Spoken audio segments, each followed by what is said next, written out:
মানবতা বিরোধী অপরাধ সহ নানা অপকর্মে যুক্ত থাকার অভিযোগে পতিত আওয়ামী লীগ সরকারের সাবেক অনেক মন্ত্রী থেকে শুরু করে কেন্দ্রীয় নেতাদের গ্রেফতার করা হয়েছে। কারাগারে থাকা এইসব নেতাদের অনেকে এখন ভিআইপি বন্দী। এই কোটায় মহা আরামে আছেন তারা। পাচ্ছেন আলাদা কক্ষ, প্রতিদিন দুটি পত্রিকা, আয়েশি জীবনযাপনের জন্য দেওয়া হয়েছে খাট, জাজিম, চাদর, একটি চেয়ার ও একটি টেবিল। সরকারের অনুমোদন সাপেক্ষে দেওয়া হয় টেলিভিশনও। তাদের জন্য রয়েছে আলাদা শৌচাগারও, একই সঙ্গে আলাদা রান্নার ব্যবস্থাও থাকে। ছাত্র জনতার অভ্যুত্থানে আওয়ামী লীগ সরকারের পতনের পর হত্যাসহ বিভিন্ন অভিযোগে করা মামলায় এখন পর্যন্ত 131 জন ভিআইপিকে গ্রেফতার করা হয়েছে। তাদের মধ্যে দেশের 15টি কারাগারে থাকা 108 জন ভিআইপি বন্দী পাচ্ছেন ডিভিশন। সূত্রে জানা গেছে, ডিভিশন পাওয়া আসামিরা জেলখানায় রাজকীয়ভাবে দিন কাটাচ্ছেন।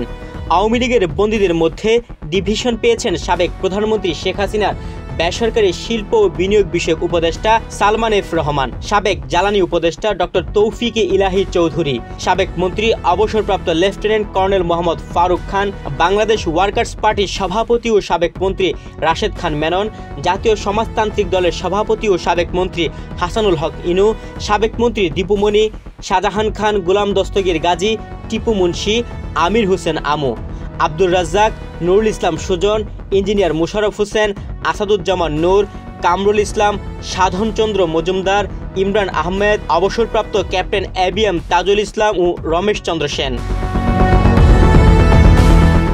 এই তালিকায় আরও আছেন ঢাকা উত্তর সিটি কর্পোরেশনের সাবেক মেয়র আতিকুল ইসলাম, সাবেক প্রতিমন্ত্রী জুনাইদ আহমেদ পলক, ফরহাদ হোসেন, শহীদুজ্জামান সরকার, মাহবুব আলী, কামাল আহমেদ মজুমদার, জাকির হোসেন ও অবসরপ্রাপ্ত কর্নেল জাহিদ ফারুক শামীম এবং সাবেক উপমন্ত্রী আবদুল্লাহ আল ইসলাম ওরফে জ্যাকব ও আরিফ খান জয়। ডিভিশন পাওয়া তালিকায় আরও আছেন সাবেক ডেপুটি স্পিকার শামসুল হক, সাবেক মন্ত্রী আব্দুল শহীদ, সাবেক চিফ হুইপ আসম ফিরোজ, সাবেক সংসদ সদস্য ধীরেন্দ্র দেবনাথ শম্ভু, শাহজাহান উমর, নারায়ণ চন্দ্র চন্ড, আব্দুল সালাম মুর্শেদি, সৈয়দ সাইদুল হক সুমন ও দিলীপ কুমার আগারওয়াল।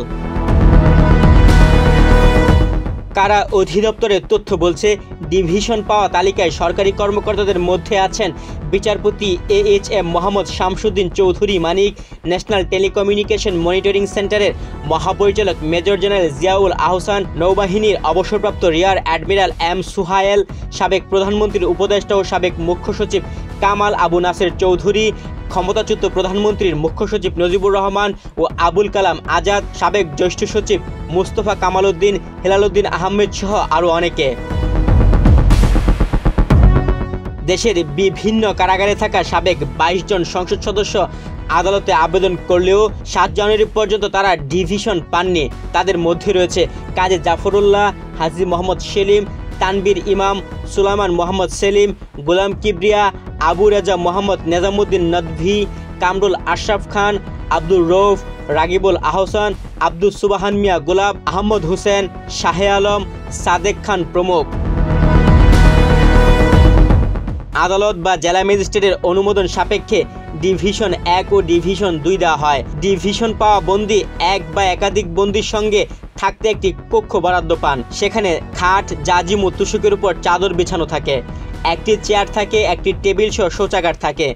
বন্দীকে প্রতিদিন একটি বাংলা ও একটি ইংরেজি দৈনিক দেওয়া হয়। সরকারের অনুমোদন সাপেক্ষে টেলিভিশনও থাকে, আলাদা রান্নার ব্যবস্থা থাকে। নির্ধারিত বরাদ্দের টাকায় বন্দী নিজের পছন্দের খাবার তালিকা রান্নার জন্য বলতে পারেন। ডিভিশন পাওয়া বন্দীদের তত্ত্বাবধানে একজন কয়েদিকে দায়িত্ব দেওয়া হয়। 15 দিন বা 1 মাসে স্বজনদের সঙ্গে একবার সাক্ষাৎ করতে পারেন। জেল কোডের 617 বিধিতে বলা আছে, যারা ভালো চরিত্রের অধিকারী, অনভ্যাসগত অপরাধী, সামাজিক মর্যাদা, শিক্ষা এবং অভ্যাসের কারণে যাদের জীবনযাপনের ধরন উচ্চমানের, যারা নৃশংসতা, নৈতিক স্থলন এবং ব্যক্তিগত প্রতিহিংসামূলক অপরাধ বা বিস্ফোরক আগ্নেয়াস্ত্রের সঙ্গে রাখা সম্পত্তি সংক্রান্ত মারাত্মক অপরাধে সাজাপ্রাপ্ত নন বা অন্য কাউকে এসব অপরাধে পরিচিত বা উত্তেজিত করেনি, তারা ডিভিশন 1 প্রাপ্তির যোগ্য হবেন। কারাবিধির 617-2 বলা হয়েছে, নাগরিকত্ব নির্বিশেষে সামাজিক মর্যাদা, শিক্ষা ও অভ্যাসের কারণে জীবনমান উন্নত মানের এমন বন্দীরা ডিভিশন 2 প্রাপ্তির যোগ্য হবেন। তুহিন ভুইয়া, বাংলাদেশ প্রতিদিন।